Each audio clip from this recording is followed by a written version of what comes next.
Hello, everybody. Paul Giamatti here. And I'm Stephen Asma. Yes, indeed. And this is your promised Bonus-wag with author David Grann.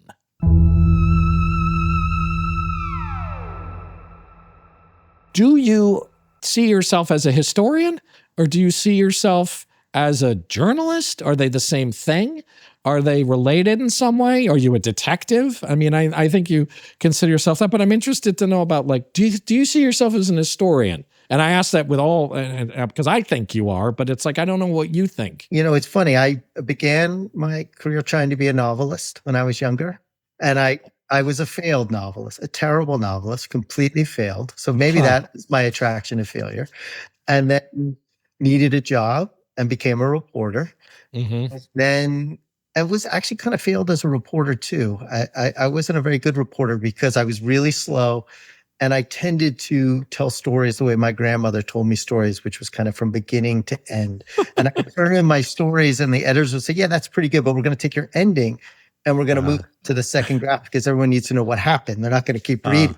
And I was like, well, that's like saying if you found the giant squid, like at the very beginning of the class, like, who's going to read on? Like, know what's going to happen to the way. There's no suspense. There's no suspense. So it just kind of killed me. But then at a certain point, when I started kind of finding these ways to do these narrative stories, I kind of, at a certain point, just saw myself as unmoored by time. I started to realize when you're in the news business, news is in the title. So everything, its value and its virtue is its newness.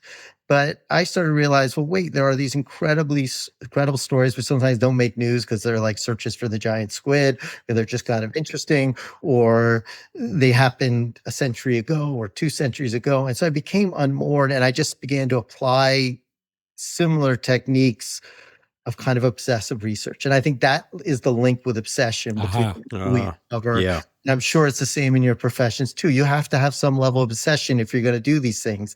So I don't know, I joined some historical association. I was very honored that they invited me. So now I don't know, maybe I can start to refer to myself as historian, but I don't, I'm being honest when you say I don't know. I mean, I think in some ways it's like investigative history, but I don't really know. That's cool. Yeah. I don't like know that phrase. You could call it whatever you want. You can say it's shit. No. I like the way you do history. Yeah. Yeah, I do too. Investigative history is a great way. But it is so funny because, and I'll just give a very concrete example of that with the wager, because we don't want to go down the rabbit hole of politics, but in the COVID period, just to say we're living through periods of great turbulence about the truth, and the truth was under siege. And I kept thinking, well, how can I cover this? This is like the crisis of our day. I mean, what is happening now in this country feels really monumental. It really does. Just historic abhorrence. And so I kept thinking, what's my entryway? And I just couldn't find a way. I was like, I can't find a way into this story. The newspapers are covering everything. The daily updates are doing a good job. There's 10,000 books coming out every day on the subject. And so how do I write about this? And it was interesting. I was interested in mutinies, but when I found this particular mutiny, when I learned that some of the castaways had made it back to England, and then they're summoned to face this court-martial for their alleged crimes on the island in the wager. And they suddenly have to tell their stories. And Joan Didion always said we tell ourselves stories in order to live, but in their case, it's quite literal. They have to tell their stories or they may get hanged for what they do. So they begin to spin their stories. And so there's this great battle over the truth. But it cracked me up because I would go to the archives and I would read, one of the allegations Buckley made is there are fake journals. There are fake journals going around. That's right. Yeah, BS journal. And I was like coming home and reading the paper going, oh my God, we have, alternative facts, fake news. And so I started to see in this weird 18th century story, this kind of parable for how stories get told, and then also how nations tell their stories and how history gets to tell their story and the manipulations of stories. And so it was a little bit like, for me, I never, ever thought, oh, I'm a British maritime historian. I want to write about the 18th century. I want to write about this voyage. I just kind of found this story, and the story took me into the past. And this just felt like the right story to tell. And it was a bit more than just an adventure story. Mm-hmm. And so that's what I mean by becoming unmoored. And I sometimes think we put so much precedent on what is, or reverence on what is new. We sometimes miss that we can be informed from these escapades from the past. This is a really cool part of your book, and it makes a lot more sense after you explain it this way. But one thing I'm worried about now with the rise of AI and the way that the media is so good at storytelling, and so completist. I mean, one of the things is like, what makes a good journal of the adventure? What's the one that's accurate? And you need to try to tie the journal entries to some kind of corroboration. But increasingly, it's hard to know how you will corroborate the competing narratives that are happening in our culture. Like, where will you tether it to reality? This worries me. Does this worry you? Oh, 100%. It just worries me as a parent. I mean, Okay. I mean, it just terrifies me, and because, I'll get on social media, which I now try to stay away too more, but, you're also getting news in a very emotional way. That's the other thing. Yeah. Very hard to be dispassionate because often you're getting news already filtered through someone's lens because they're sharing it with some angry, and I do this too, so I'm just as guilty. Sure. But your first impulse before you even read the story is, I am worked up, I am emotionally charged, and you're inclined to believe it. You're inclined to suspend disbelief. You're just not dispassionate, and so it's going to be a crazy world to try to assess and verify. And God knows, I mean, I'm a bit of a technophobe, but I can't even imagine. I mean, when you start having deep fakes and, not just with politicians. I was reading, I don't know if you saw this story, but it just blew my mind.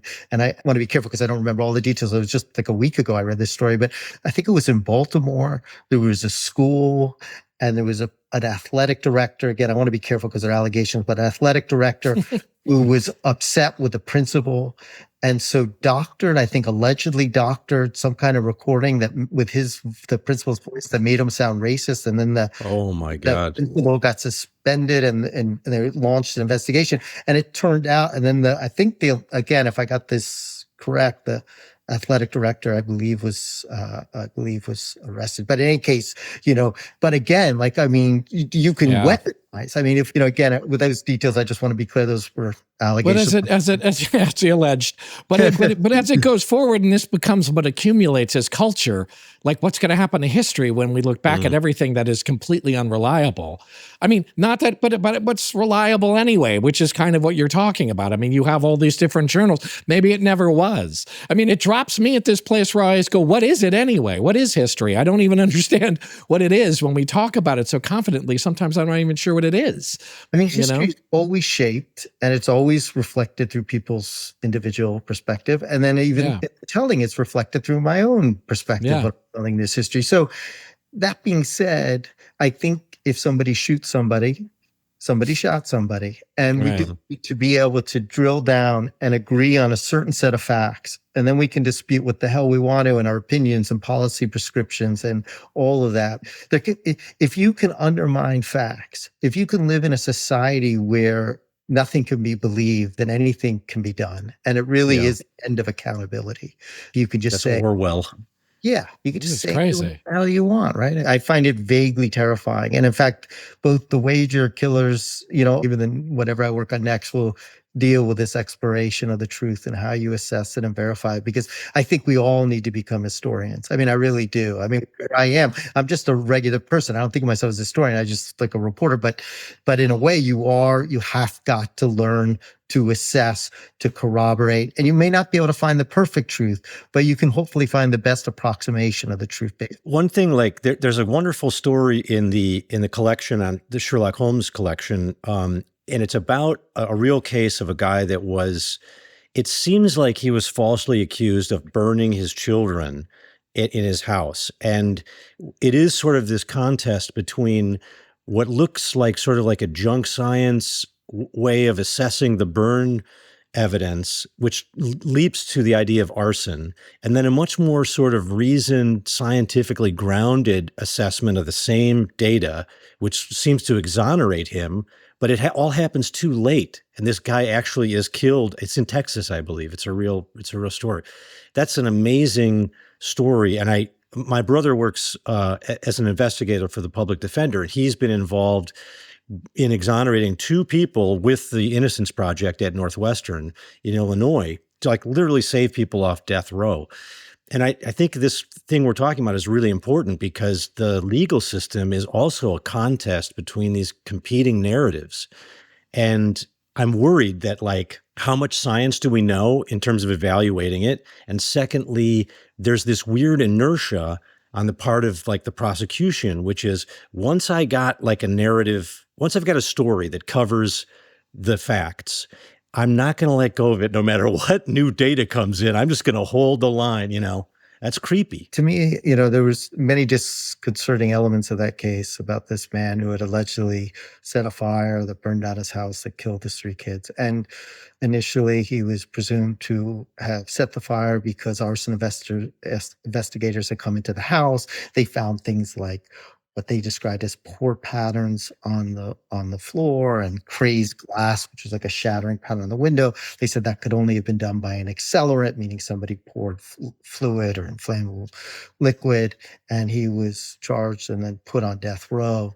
And then shortly before he was being put to death, a leading fire scientist looked at this evidence and said, this is all junk. This is all antiquated. I'll just give you an example of crazed glass. Crazed glass, was said to be, you'd only get that pattern if it was a artificially set fire, kind of done from sudden intensive heating against the glass. Well, it turned out that investigators had once been out at a forest fire somewhere in California, I think, and they got to some houses and they saw that there was this crazed glass pattern in the windows, and they couldn't figure out why it was there. They knew it was a forest fire. These houses hadn't been intentionally set. And then they looked around at some houses, didn't have it, some houses, and they realized that the houses that had it were the ones where firemen had shot their hose water, their cold water against the windows. Oh. So rather than intense heating, it was caused by cooling. Wow. Just the opposite. Cooling it too fast. And they retested this. And so these were the type of things that were kind of passed down by folklore that were turned out to be junk science. And this person was executed likely overwhelmingly.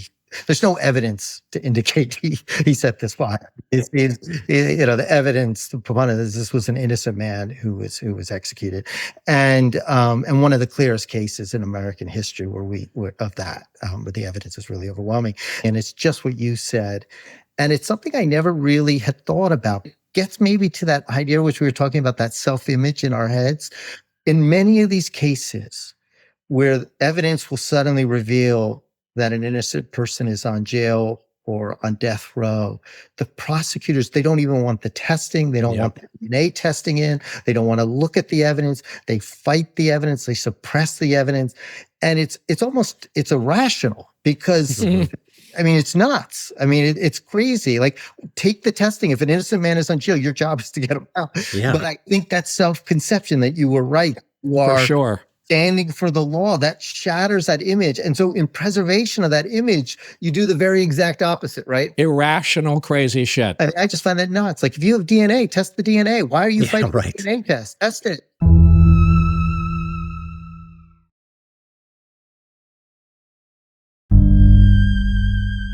Do you mind if I ask, what you are working on next? Do you know? And how do you, this is like a really low rank question. How do you find your ideas, David?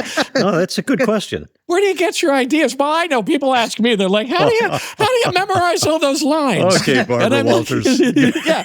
No, but it is interesting to me. And if you are working on anything, you don't have to reveal it, but it's like, but what catches your eye? What catches your fancy? I will say, it is kind of funny when I finished The Wager, or when I finished Killers of Flower. Each of those books took about 5 years. And then you sit in your office because you've kind of forgotten how to look for an idea, so you just kind of sit there and you're like, you get coffee, looking around your desk, and you kind of read the New York Times, you kind of look around your office and you're like, And then at a certain point, you realize, I really better get off my ass and go look for one. So you start to kind of delve in. Like, for The Wager, I was like some vague interest in mutiny. So I started reading about mutinies. And then I came across John Byron's 18th century account, in a British archive. And so that's what kind of spawned that one. Often it's in archives. It can be a missing part of a painting or a picture or something. In Killers of the Flower Moon, I was out at the Osage Nation Museum in Oklahoma. And there was this great photograph on the wall at the museum. It was taken in 1924, and it showed members of the Osage Nation along white settlers.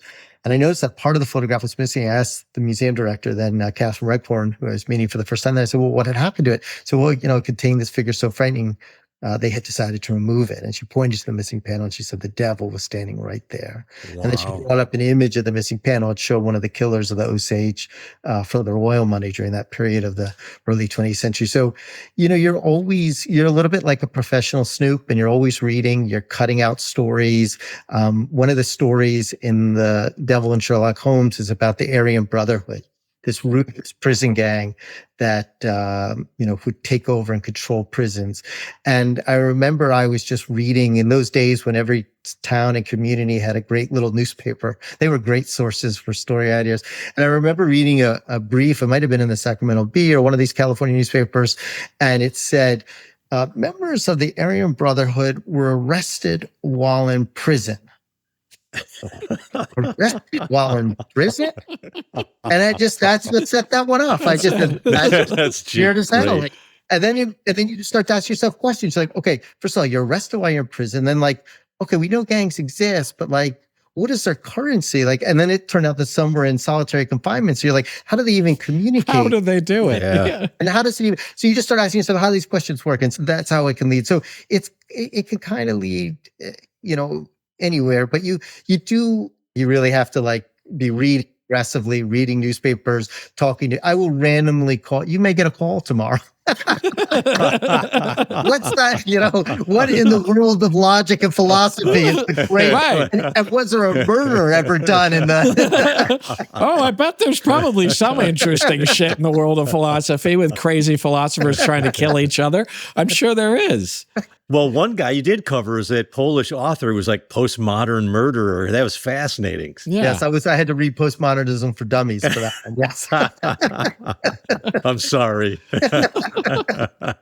Well, this has been extraordinary. Yeah.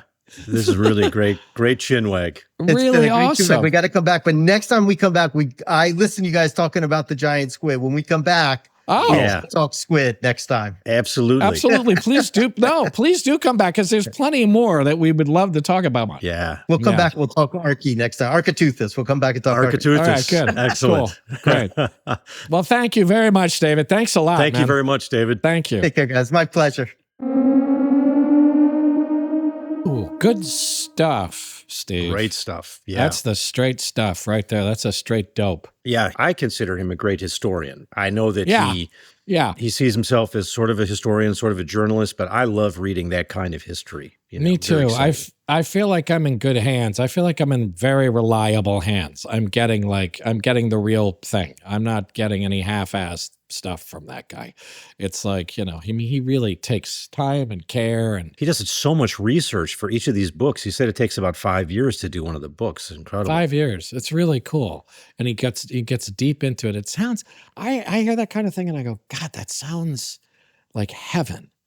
And it's like, doesn't it? It sounds kind of great. For a reader like you. Yeah, but it just, I sit, for what we get from him, that's great. But yeah, but you're right. The idea of diving into that much research and stuff, I don't think I'd have the stamina for it, frankly. I think, it'd be interesting, but then I think. That's a good point. Like there's a point at which, the research, you must start to flag like, oh my God, I'm halfway through, but I got to keep going, and for dilettantes like me, you'd want to move on to something else, but you've got to finish what you've started. So, yeah, no, I definitely can't. I don't think I have the focus, the strength of focus to really pursue something for that long.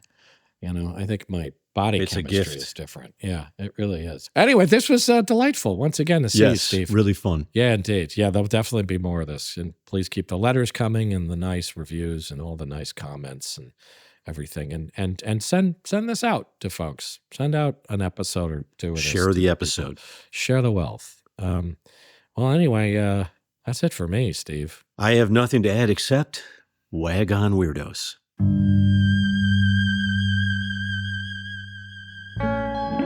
Chinwag is a production of Treefort Media and Touchy Feely Films, hosted and executive produced by Paul Giamatti and Stephen Asma. Executive producers for Treefort are Kelly Garner and Lisa Ammerman. Dan Carey is executive producer for Touchy Feely. Our series producer is Rachel Whitley Bernstein. Original theme music by Luke Topp, with additional music by Via Mardot. Oscar Guido is our executive in charge of production. Tom Monahan is head of audio for Treefort. Audio production supervision by Jared Brom and Matt Dyson. Editing and mixing by Jeff Neal. Animation created by Alex Sokol. Research assistance by Aidan Brooks. Lastly, for more information, go to chinwagpod.fm and find us on Instagram or TikTok at chinwagpod or on Twitter at chinwag_pod.